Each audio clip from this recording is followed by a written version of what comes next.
Hello दोस्तों, एक बूढ़ी माँ की दर्द भरी कहानी। आपके भी आंसू निकल आएंगे। चलिए, एक बूढ़ी माँ की दर्द भरी कहानी। 3 साल हो चुके थे बेटे को अपना घर छोड़कर विदेश में बसे हुए। इन 3 सालों में बूढ़ी माँ और ज़्यादा बूढ़ी हो गई थी। 75 वर्ष की उम्र में मालती देवी की याददाश्त काफ़ी कमज़ोर होती जा रही थी। उन्हें रोज़मर्रा की चीज़ें याद न रहती, लेकिन जो उन्हें हमेशा याद रहता वह था उनका बेटा। दिन हो या रात, एक पल भी ऐसा ना होता जब उन्हें अपने बेटे की याद ना आती। दूसरी तरफ बेटा था जो साल भर में एक आध बार अपनी माँ को फ़ोन कर लिया करता और 1-2 मिनट बात करता।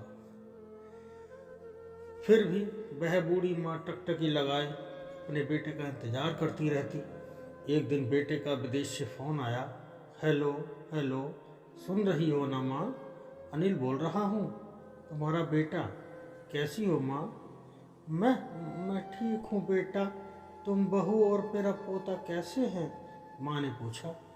सब अच्छे हैं माँ। मैं अगले हफ्ते गांव आ रहा हूँ माँ, तुम्हें लेने।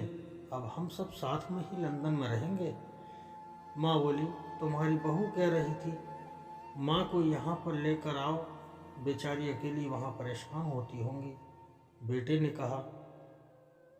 माँ की बूढ़ी सूखी आंखें आंसू से भीग गईं। उसके कमज़ोर शरीर के नस नस में खुशी की लहर दौड़ गई। बेटे और बहू का अपने प्रति प्रेम देखकर माँ का मन खुशी से भर आया। बेटे ने आगे कहा, माँ तैयार रहना माँ, मुझे ज़्यादा दिन छुट्टियाँ नहीं हैं। जिससे जितने पैसे लेने हैं लेकर रखना। तब तक मैं प्रॉपर्टी डीलर से बात कर लेता हूँ। घर के लिए माँ ने पूछा। हाँ माँ, गांव का घर हमें बेच देना पड़ेगा। अब हम साथ में ही रहने वाले हैं, तो वहाँ पर घर रहने का कोई मतलब नहीं है माँ। बेटे ने कहा। बुढ़ापे की वजह से ठीक से चलने में अक्षम माँ ने पूरे मोहल्ले में घूम घूम कर अपनी इस खुशखबरी को सबको सुनाया। सभी को खुशी हुई। सबको लगा माँ जी के आखिरी दिन अपने परिवार के साथ खुशी से बीत जाएंगे। घर वापिस आकर माँ ने अपने घर के कोने कोने को ऐसे देखा जैसे वह अपने दूसरे बेटे को देख रही है। देखे भी क्यों ना, उस घर को अपने बेटे से कम थोड़ी समझा था। अपने पति के साथ 40 साल यहीं तो बिताए थे, लेकिन अब मजबूर थी बुढ़ापे के आखिरी लाल बेटे और बहू के साथ बिताना चाहती थी। दिल पर पत्थर रखकर घर बेचने के लिए माँ तैयार हो। आनंद फानंद में बेटे ने घर को आधे दामों पर बेच दिया। माँ ने ज़्यादा नहीं, लेकिन जिन चीज़ों से दिल लगा था उन चीज़ों को समेटा और बेटे के साथ टैक्सी में बैठकर एयरपोर्ट के लिए चली गई। एयरपोर्ट पर आकर बेटे ने माँ से कहा, माँ तुम यहाँ बेंच पर बैठो, मैं सामान और बोर्डिंग पास की जांच करा कर आता हूँ। वहाँ वक्त लगता है और खड़ा रहना पड़ता है, तुम्हें तकलीफ होगी। तुम यहीं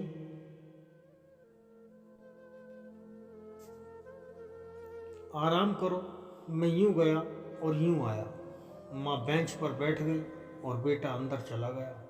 काफ़ी समय हो गया बेटा वापस नहीं लौटा। माँ सोचने लगी, ज़्यादा भीड़ होगी इसलिए देर लग रही होगी। अंधारा होने को आया। अब तो लोगों की चहलकदमी भी कम होने लगी। माँ को अब चिंता होने लगी। एक कर्मचारी ने आकर पूछा, किससे मिलना है माँ जी? आपको यहाँ पर क्यों बैठी हो? डरती हुई आवाज़ में मालती देवी बोली, मेरा बेटा अंदर सामान की जांच कराने गया है। लंदन जा रहे हैं हम। क्या नाम है माँ जी आपके बेटे का? कर्मचारी ने पूछा। अनिल नाम है मेरे बेटे का, मालती देवी ने बताया। कर्मचारी अंदर गया और थोड़ी देर बाद बाहर लौटा। उसने मालती देवी से कहा, माँ जी लंदन जाने वाली फ़्लाइट तो दोपहर में ही जा चुकी है और आपका बेटा भी उस फ्लाइट में बैठकर लंदन जा चुका है। अब आपके यहाँ बैठने का कोई मतलब नहीं है। क्या जा चुका है और मैं घर जाऊँ? घर? माँ की आंखों से आंसुओं के सैलाब उठने लगे। जैसे तैसे माँ घर पहुँची, जो अब उसका था ही नहीं, बिक चुका था। वो भी बरामदे में तुलसी के पास सो गई। घर के नए मालिक को उस पर दया आई तो एक कमरा किराए से उसको दे दिया। पेंशन के पैसों से खाना और किराए का बंदोबस्त हो जाता था। दिन बीतने लगे। कुछ दिनों बाद घर के नए मालिक ने कहा, माँ जी, आप अपने रिश्तेदारों के यहाँ पर जाकर क्यों नहीं रहती हैं? इस उम्र में आपके लिए वही अच्छा होगा। अच्छा तो होगा, लेकिन अगर मेरा बेटा वापस आया तो उसका ख्याल कौन रखेगा? मेरा बेटा बहुत भोला है, उसे अपना ख्याल रखना बिल्कुल नहीं आता। मैं कहीं नहीं जाऊंगी, क्या पता कब उसे मेरी ज़रूरत पड़ जाए। माँ ने कहा, दोस्तों, सच बता रहा हूँ। माँ की ऐसी बात सुनकर मेरी आंखों में आंसू आ गए। कहीं भी किसी ने सच ही कहा है, पूत कपूत हो सकता है, लेकिन माता कभी कुमाता नहीं होती। दोस्तों, आप सभी से हाथ जोड़कर विनती करता हूँ, अपने माता पिता की जितनी हो सके सेवा करना, उनके साथ कभी बुरा बर्ताव मत करना।